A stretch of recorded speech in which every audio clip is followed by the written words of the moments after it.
Once again, very quickly, where does the power and the authority lie? Is it in the book you're reading? Or is it in the awareness that reads the book? What good does it do, say, to read a book all about writing or about arithmetic? You can read it and read it and read it, but suddenly when you know what writing and arithmetic are all about, then the book has been beneficent, but never was the power and the authority within the book. It was within the awareness that was reading it. The power and the authority right here, right now, is the self you are. It doesn't lie with anyone else out there. Right here, right now, you're listening to yourself, just another aspect of yourself. Maybe you would say, well, this is the Bill Samuel part of myself. Well, that's all. It's the Bill Samuel. I would like very much for the Bill Samuel part of yourself to be able to say it so well and so clearly and so beautifully and so simply that you understood it. But nonetheless, the power to do that, the authority that makes that possible, is the recognition that the power and authority is the selfhood that one is. And what is that selfhood? Is it personal? No, it's divine. Does it belong to anyone? It does not. It is God's deific selfhood going on this minute. Truly, the authority isn't in these words. It's in the comprehension of these words. And it's not in the rightness or the wrongness or the correctness, nor the means by which I say it, nor the mannerisms, nor the technique, nor anything else. It's not in any of that. Many of those things may appear helpful or hurtful, but the helpful or hurtful aspect of it is only a me sense saying, I like what I'm seeing, or I like what I'm hearing, or I don't like what I'm hearing. The authority is present always as the selfhood one is, the divine selfhood. And the me sense comes along for very good reason. The me sense serves a purpose that is absolutely perfect. The me sense is not bad. The me sense, the sense of ego, the sense of a selfhood apart from God, is not bad either. And I want to point out why, very quickly.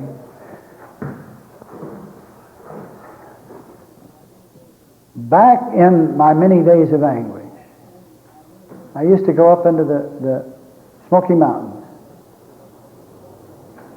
I had heard incorrectly that it was important to get away from the hubbub and furor of the world. And I had heard incorrectly that nature was a means by which one could find at-one-ment, attunement. That nature was a means by... I heard all of those things, and incorrectly. Because I say that because it isn't necessary that one believe anything. The truth is present wherever one is, and the truth is going on all the time as one's experience. And there isn't anything but the truth, if God is all. But anyway, back when I thought I had to leave business and the anguish of a business world and the affairs of a soldier and the hubbub and furor of kids, my own sons, I would go up to the Smoky Mountains. And there's a place in the Smoky Mountains called Cove. The minister of this little church, his wife comes from Tennessee, I'm told. Well, Cove is in Tennessee, and it's in the Smoky Mountains. It's called Cove now, but it used to belong to a lady used to live in it called Katie. It was really Katie's Cove. What a wonderful woman she was, because she did herself cut those big trees and build a log cabin that's still there. Cove was a place of refuge, a place of quiet for me. I've always, ever since my days as a soldier, I've never stopped camping. I've never stopped getting my feet in the earth. Not because I loved it, but now I love it. You bear in mind that as a soldier, do you think that when one plays the role of a soldier, he loves nature? He's in it all the time. If nature was such a grand trip as all the kids seem to think, getting away and putting a backpack on and moving out and going out to see El Capitan and jumping off of it with a parachute and so forth, or chogying up and down the highway, boogieing.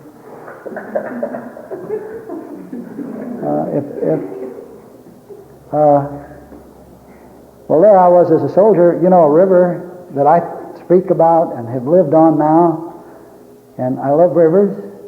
I didn't used to love rivers because a river was something I had to cross. In 2 wars, 2 long wars for me. The river, I carried my pack across and everything got sopping wet. It was a barrier. Or it became a final protective line. A barrier that we would try to use to stop the enemy that I hate. And what was a mountain? A mountain was something I had to climb. Even when I studied with a Taoist priest who was known throughout all Asia for his wonders, I lived with him for 3 years. He and I climbed mountain after mountain after mountain, but a mountain was a barrier to me. To him it was a thing of beauty, even in war. And what was a tree? I love trees. Rachel and I had suffered tree deprivation when we pulled into Pueblo, so the first thing we did was go to the city park, get under the trees. And what did I see with my EYE? I see all the elms, sick to death, with Dutch elm disease. The world would say, oh, terrible, bad, we're going to lose all the Dutch elms. A few years ago we lost all the chestnuts, the American chestnut. And yet right at Woodsong grows one that is blightless and it's pure and perfect, and there it grows with grandeur, amazing, and I have to keep cutting limbs off, otherwise I won't be able to read the newspaper inside Woodsong. And just across the way is a whole row of them that have somehow escaped the blight in another field. But anyway, the EYE saw something bad. But as a soldier, a tree was something to stay away from. Joyce Kilmer wrote something about a tree once from a trench. Very lovely thing. I think I shall never see a poem lovely as a tree. How he could write those words in the midst of combat are still an amazement to me. Because to me a tree was something for shells to burst in. And when a shell bursts over your head, there doesn't seem to be any escape. And the earth, I didn't love the earth. The earth was something to dig a hole in and fight to stay alive in, or to bury someone in. So nature, this thing of nature. Let me tell you, the beauties of nature can be as deceiving as they are helpful. If you don't believe it, just go and look at the Great California Syndrome at the moment. The people who live along the coast, inundated by beauty, but inured to it. And they sit and they look at their beauty and drink wine all day, and then they have to go to psychiatrists and so forth. It's a problem I've been hearing about lately. But anyway, I was in Cage Cove, and I was in the midst of ups and downs. I would have beautiful days when I could see nothing wrong with anything. And then it would be followed with days that were depressing. I could see nothing good about anything. And I would say, well, one is a mountaintop experience and the other is the valley. I'm told that the valleys follow the mountaintop experiences. And while I'm in the valley, I can say, well, I am birthing a new spiritual insight. And it was true. It was true. The anguish was always followed with a new birth of light, new birth of understanding, and it appeared, as the Bible says, that I was in the throes of childbirth. Each time, birthing a new glimmer of truth. And I began to enjoy the downs, because I said, well, boy, this is a real downer. This is anguish itself. This is hell. But look at the light that it's giving birth to. The throes of childbirth like this must be an enormous glimpse of new light and understanding. And lo, it would be, usually.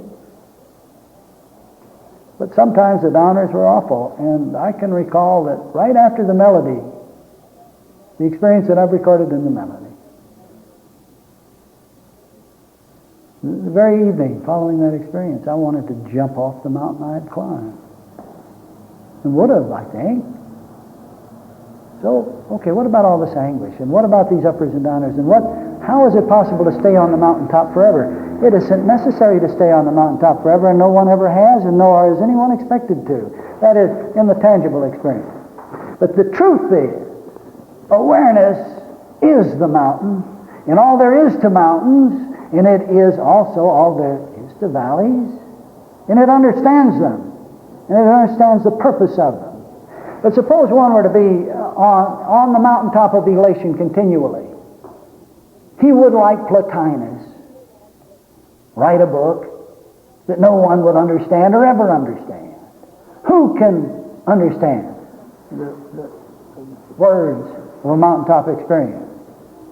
The only one that possibly could would be another standing on the mountain alongside him at the same time. Who can hear the words of a mountaintop experience down in the valley? No way can they hear such a distant cry.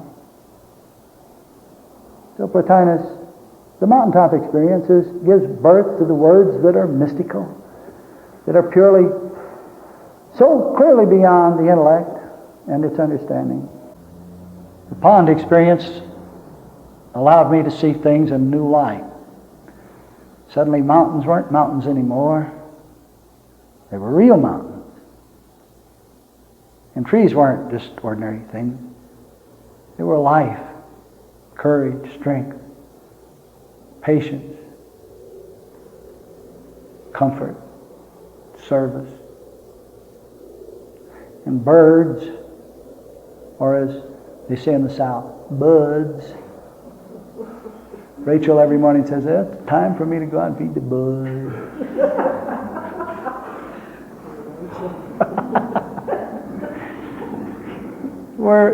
We're angels.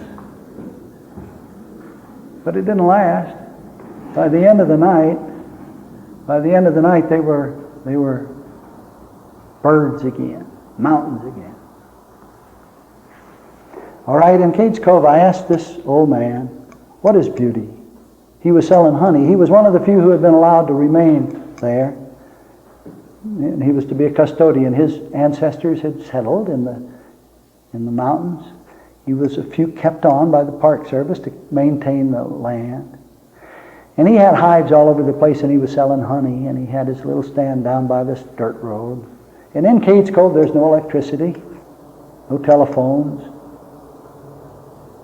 You go to bed when it gets dark, and you get up at daylight, and it's untouched because they keep it that way. And I said to this old man, what is beauty? And he said to me, this is beauty. This is beauty. And he pointed to the beautiful blue sky. He says, that blue sky and those big white clouds and this meadow out in front of me and the mountains. And then right by us was a stream, mountain stream, and the water was ice cold. And he says, that's beauty. And just then a big gray squirrel went hopping by. And he said, that's beauty. And I said, all right, that's beauty. Let me tell you what I found out. I found out that this old man had many, many years earlier had decided to leave his home there in the mountains. And he went to work up in the east. He left the mountains. He left all of his beauty. And he went to work up east. And while he was there, his wife became ill, passed on. His son became ill, passed on. All the money he accumulated while he was there was taken away from him in a misadventure. His health broke down. And everywhere he looked, he saw the smoke and grime of industry. He felt the dirt and anguish of poverty. And finally, he was old and helpless, but the southern nature, a little bit difficult to be understood outside the South, unless one knows it. Fiercely independent, very proud, and he wasn't going to be taken care of by government. He wasn't going to be put in any kind of a nursing home or anything like that. He wasn't going to be on anybody's dole. So he went back to his mountains. And as I understand, he walked all the way.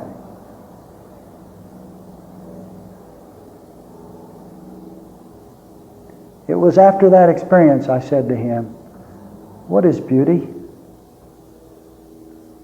He said, "This is beauty." Now, suppose with me, if you will, that I had happened on him as a young man, when he was a young man. He had been born in those mountains and raised in those mountains. And he had been raised by fine folks, mountain people, taught to love the beauty all around him and to use it and utilize it. Suppose I had happened on him then, before his grand expedition up east, and I had said to him, as I did, in a moment of anguish, looking for succor, help, anything, I said to him, "What's beauty?" Suppose this young man had said to me, "This is beauty. The blue sky is beauty. Those big white clouds. These mountains and this meadow. And the stream right here. This is beauty." And suppose at that time a little gray squirrel had hopped across the water. And he said, "That's beauty." Now, here is a man who has, in our little explanation here, we've spoken to him in his youth, and he told me exactly what he told me in his old age. The same thing twice.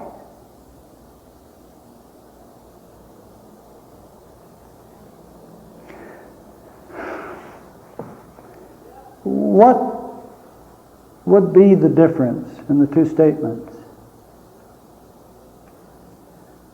I think that intellectually you can see in the twinkling of an eye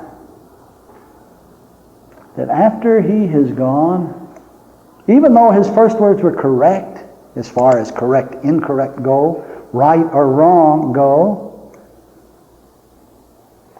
a truthful statement or an untruthful statement go, the first statement was absolutely correct. But the second statement is the same statement. But it's not the same statement. Because the second statement comes through with authority. This man speaks with authority. Why? Because he had lived and experienced and fought the battles of is not beauty. The hypothetical opposite. The means by which beauty is fully understood and known. Now, intellectualism could say, "Oh, come on. I don't have to experience all the negatives in order to know the positive." But insofar as we live a negative, we are experiencing the positive fully in order to know it. You see, the young man gave me a very truthful and honest statement. The old man, the same man, and it was me, myself, talking to myself, is speaking with authority the second time. Now, do you want to tell me that what allows a man to know beauty and know it without doubt or equivocation, to know it and know he knows it, that's bad? Absolutely not. This time the sky was blue, and he told me, he said, "You know, when I came back home, I flung myself in that creek and I hugged the water."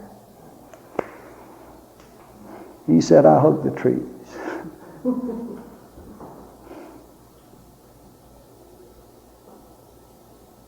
And while he was talking to me, a little gray squirrel went by.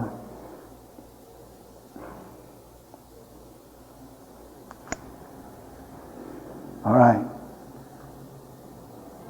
What appear to be the negatives in our experience are making very plain the positives. The positives are the real and the true. The positives are what have the power and the authority. Noise is the means by which we know what silence is. You can't tell me you would know what wealth is had there not ever appeared to be penury or poverty or lack or absence in your affairs. Who knows what health is? Until it would seem he's either seen or experienced what is called is not health. A negative, an opposite. But there's no power and no authority in the opposite. The power and the authority lies with the real, the true, the eternal. What is bad? But the means by which good is made plain, so that we know it and know we know it. I've said a mouthful. And during the break, if you will be kind enough to during the break, to keep your mind just stayed on these ideas in general. And don't go wandering off into what's happening in Cuba and the troops there and whether President Carter is going to be attacked by another rabbit.